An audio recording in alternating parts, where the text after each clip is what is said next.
All right. So what we have here is an equation passing through, an equation of a straight line, passing through the points -6, 2, and 9, -3. Since we're talking about a straight line, automatically our thought should go to y equals mx plus b. And when we're talking about y equals mx plus b, there are two things that we have to find. We have to find m, which represents the slope, and we have to find b, which represents the y-intercept. So let's actually write slope right here. And let's write y-intercept. We'll make y-int represent y-intercept. So we know that slope is delta y over delta x. So that's the change in y. Well, every coordinate has two values, an x value and a y value, an x value and a y value. And since we're looking for the change in values, we got to go from one point to the other point. Now, we can choose to go from -6, 2 to 9, -3, or we can choose to go from 9, -3 to -6, 2. It doesn't really matter. But what we have to do is choose which one of these is 0.1 and which one of these is 0.2. Armando, that's where you come in. Which one of these 2 points do you want to be 0.1? -6, 2. Cool. So we'll go from this point, -6, 2, to the second point, which will be 9, -3. And now we're first going to look for the change in y. So we have two y values. We're going from 2 to -3. So if I think of going from 2 to -3, I'm going from a positive to a negative. Going from a positive to a negative is not an increase, it's a decrease. So this is going to be negative. Now, from 2 to -3, it's going to be -5. That's my delta y. Now, I'm going to look for my delta x. And my delta x, I can box in the x values for delta x.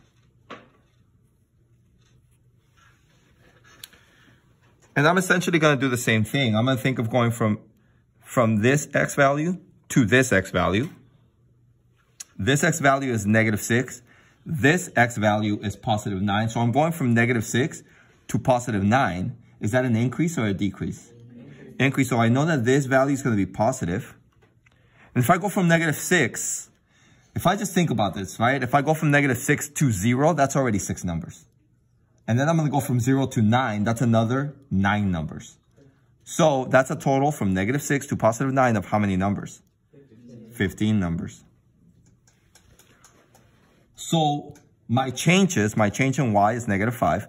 My change in x is +15. But now I'm going to divide this number by a giant 1. Because dividing by 1 doesn't change my values. Valerie, what giant 1 can I use to divide -5/15? 5/5 is right. And when I divide -5/15 by 5/5, I'm going to get -1/3. So -1 over 3, or simply just -1/3. So far, we good? Okay, so we kind of have an equation. Now we have half an equation. So we don't have the full y equals mx plus b, but we definitely have the m, the slope, which is -1/3. So I can start writing my equation as y equals, instead of m, I'll use -1/3, -1/3 x plus b, because I don't know the y-intercept yet. But I'm going to find the y-intercept. And the way I'm going to determine the y-intercept is by finding a value of x and by finding a value of y, so that I don't have to have 3 variables. I only have 1 variable that I'm trying to find. In this case, the variable is going to be b, right? Well, I know that this equation, once I graph it, it's going to turn into a line. So when the equation turns into a line, that line, when graphed, is going to go through this point, negative 6, 2, and it's going to go through this point, 9, negative 3. So that means these 2 points belong on this line because this equation will be a line, which means that I can substitute negative 6, 2 in for x and y, or I can substitute 9, negative 3 in for x and for y, and I'll still have b by itself. So, which one of these 2 points do you want to substitute in for x and y, Chris? The first point or the second point? The first point. So I'm going to substitute in negative 6 for x, 2 for y, and it's going to look like this.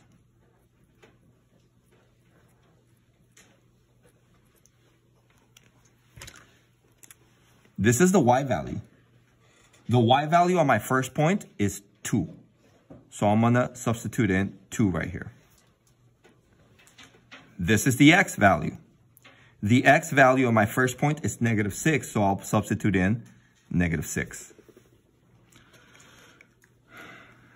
Now, if we do some side work, I'm multiplying negative 1/3 times negative 6. I'm multiplying a negative times a negative, so I'm going to get a positive. So I'm just going to worry about multiplying 1/3 times 6.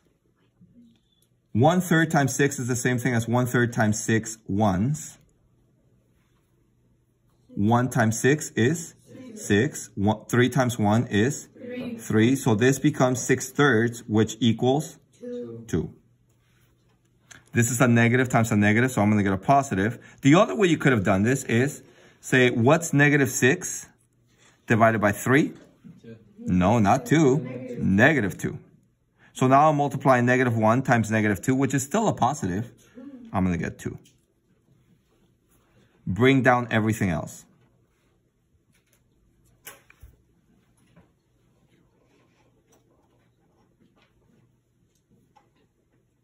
So what am I going to do now? Balance out. What am I balancing out? Negative 2. Oh, 2.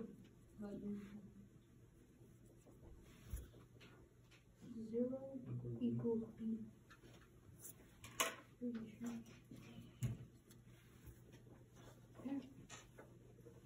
Which means y-intercept is 0, which means my equation is y equals Negative 1/3 x. negative 1/3 x plus 0, which is y equals negative 1/3 x.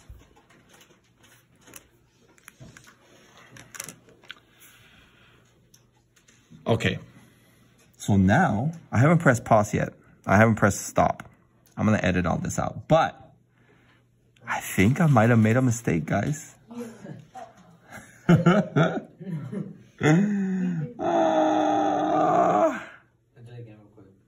Yeah, and here's why I think I made a mistake. Ready? Wait, hold up. Let's see. If I use the other point, right? Espérate tantito. So if I go...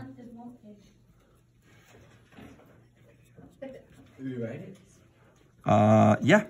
If I use 9 for x and negative 3 for y, I'm wondering if I'm going to get the same thing.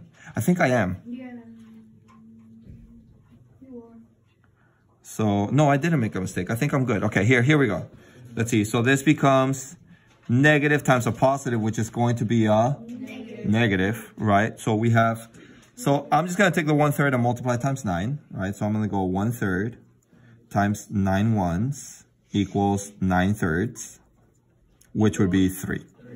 But since it's a negative times a positive, this is going to turn into negative 3. And then the negative 3 falls right here, and plus b. I am adding 3 to each side. Still get 0, right? So b equals 0, so we're still fine. Okay, I hope this helps. You could have plugged in either the first point or the second point. Either which way, we're still going to end up with y equals 1/3 x plus 0, which is essentially y equals, it's not 1/3 x, it is negative 1/3 x. Cool. All right, guys. See you on the next video. Please click like and Subscribe.